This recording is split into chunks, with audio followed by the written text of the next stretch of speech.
Listen carefully to your own journey as a people, for it is a sacred journey, and it has taught you many things you must know for the journey yet to come. Listen to its teachings and discover anew its principles. Do not yearn for times that are past, but recognize that you have been given a foundation of faithful service, even as you build a foundation for what is yet to be. Doctrine and Covenants, section 162, 2a through b. A people's history is what historians choose to write about them.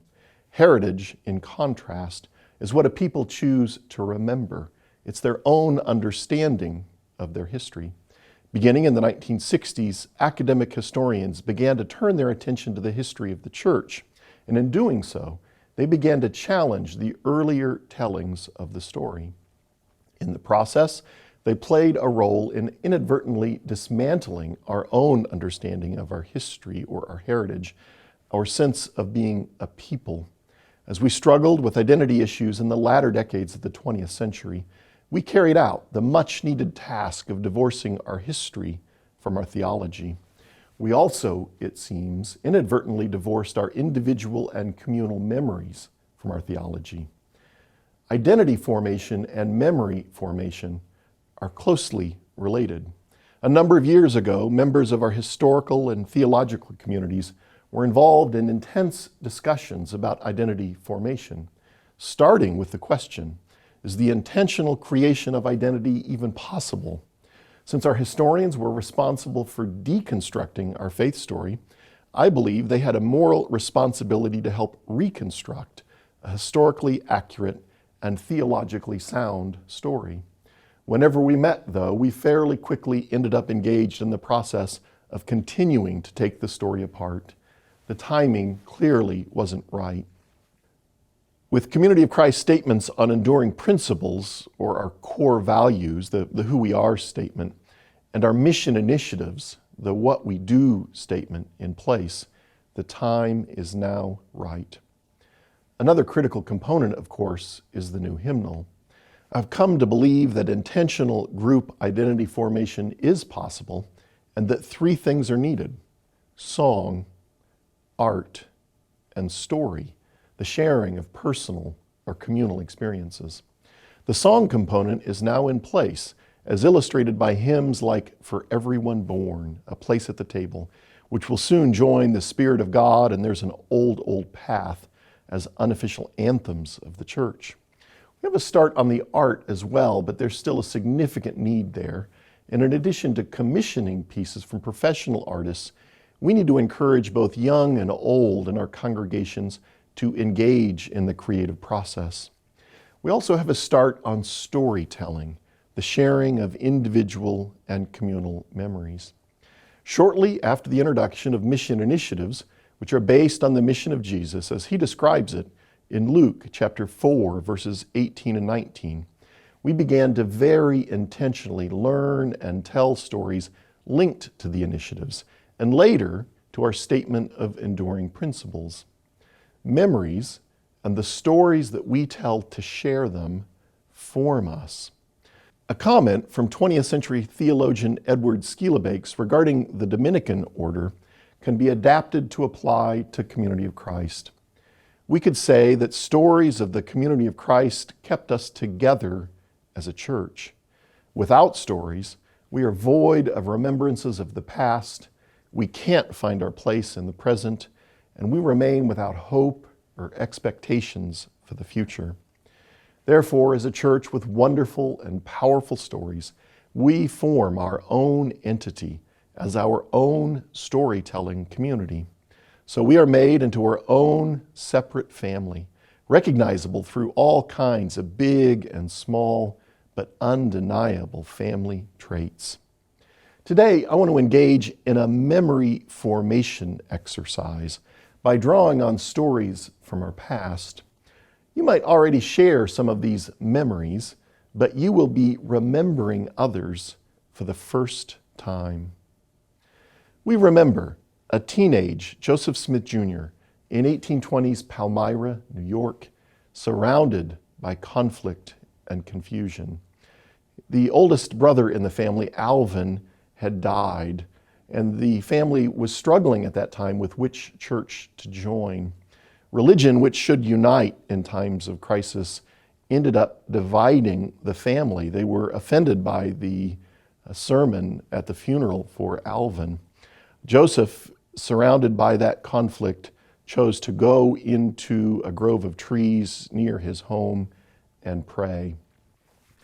Jesus responded to those prayers with comfort and reassurance. Joseph remembered that experience later. He said of it this, "My soul was filled with love, and for many days I could rejoice with great joy, and the Lord was with me." Remember a time in your life when your soul was filled with love. I love that phrase. We remember that from the first stirrings of what would become the church, Christ has been at our center. I had a chance a number of years ago to visit the Sacred Grove in Palmyra with two older women from Africa. We were also accompanied by Andrew Bolton. They were the women participating in the World Service Corps. The conventional wisdom at the time was that our mostly white, male, North American 19th century story wouldn't resonate with our international members. I'd heard that said so many times that I almost started to believe it, so it was with some trepidation that I entered the grove. It was raining, and I have imprinted into my memory the brilliant colors of their umbrellas and clothing against the green foliage. Intellectually, I understand that the location of the grove of trees where a young boy prayed more than 190 years ago is unknown. But somehow the woods we walked through as the rain softly fell were sanctified. And if we spoke at all, it was in whispers. After getting back in the car, we talked a little bit about the experience and what, if anything, it might mean for us. With no prompting, one of the two women jumped in. "If God cares about a poor farm boy," she said, "then maybe God cares about me, the poor African grandmother." We remember what we now call the first vision and are reminded that all are of worth in the eyes of God. We remember Jackson County, Missouri, and cultures in conflict. We were primarily New Englanders, and those earlier settlers in Jackson County were from Kentucky and Virginia. Each thought the other dressed funny, talked funny, and acted funny. We were communitarians. We believed that living and working together was a better system. Most of those earlier settlers were rugged individualists. We liked Native Americans, while our neighbors were scared of them. And we were opposed to slavery, while our neighbors supported it. We knew that we were God's chosen people. Our neighbors knew that we were arrogant. We remember that because of these differences, we were violently driven from Jackson County in 1833. We as a people have been persecuted because of the prejudices of others. And because of this experience, we have a moral obligation to be even more thoughtful about our own prejudices. We remember an impoverished people in 1830s Kirtland, Ohio, living in an assemblage of hovels, shanties, and small houses, few of which were fit for human habitation. We were described as living on air and water and a little hominy, a little corn porridge. As a people, we remember the pangs of hunger. We know what it feels like. And this memory drives us forward as we strive to abolish poverty and end suffering in the world today. We remember Zion's camp, the army of Israel, gathering in Kirtland in 1834. 200 plus strong, they marched to Missouri, apparently having been told by the governor that he would use state troops to reclaim the land that we had been driven from in Jackson County, but only if we had the strength to hold it. As the army marched, they carried a flag or ensign emblazoned with the word peace. The governor withdrew his offer to help, and cholera struck as the marchers neared Jackson County. The army was dispersed with these words, now found in our Doctrine and Covenants, section 102. "And again I say unto you, sue for peace, not only the people that have smitten you, but also to all people, and lift up an ensign of peace, and make a proclamation for peace unto the ends of the earth, and make proposals for peace unto those who have smitten you, according to the voice of the Spirit which is in you. Our journey towards becoming a people who declare war on war, with pursue peace on earth as a mission initiative, the pursuit of peace or shalom as an enduring principle, and with the temple designated as an ensign of peace and dedicated to the pursuit of peace, began in Kirtland, Ohio, with the commissioning of an army. We choose to go to peace because our ancestors chose to go to war. When finished, the Kirtland Temple was one of the largest buildings in northern Ohio. Most meeting houses, if you could pick them up and turn them sideways at the time, would fit inside Kirtland Temple. It's wider than most in the area were long. The building of this magnificent structure by an impoverished people reminds us of the power to be found in community. We remember the generosity of the temple builders. The prayer of dedication for the temple was read by Joseph Smith Jr. In that prayer he said, "Out of our poverty we have given of our substance." Substance also means core or matter. The sacrificial giving of temple builders sets a wonderful example for us as we are called to meet the pressing financial needs of the church today. We remember the Kirtland Temple dedication, March 27th of 1836, with 1,000 voices singing for the first time, "The Spirit of God like a fire is burning." Verse 4, later dropped and now resurrected and adapted, was, "How blessed the day when the lamb and the lion shall lie down together without any ire." And that reminds us that we have been called to pursue peace from our earliest years. We remember the women of the church who were asked to give up even the necessaries of life in order to build the temple. In the 1830s, this phrase meant adequate food, clothing, and shelter. It troubles me greatly that the children in the community at times didn't have enough to eat. We knew, though, that once finished, the temple would provide not only a place to worship, but a place to educate the children, which would then break the cycle of poverty so many were trapped in. This story reminds us that short-term personal sacrifice leads to long-term community gain. We remember that our poverty, which meant our lack of education, was being used against us by the more learned, according to church leader Sidney Rigdon. When talking about why we build temples, Sidney specifically lifts up the need to educate our people, girls and boys, women and men, so that they can protect themselves.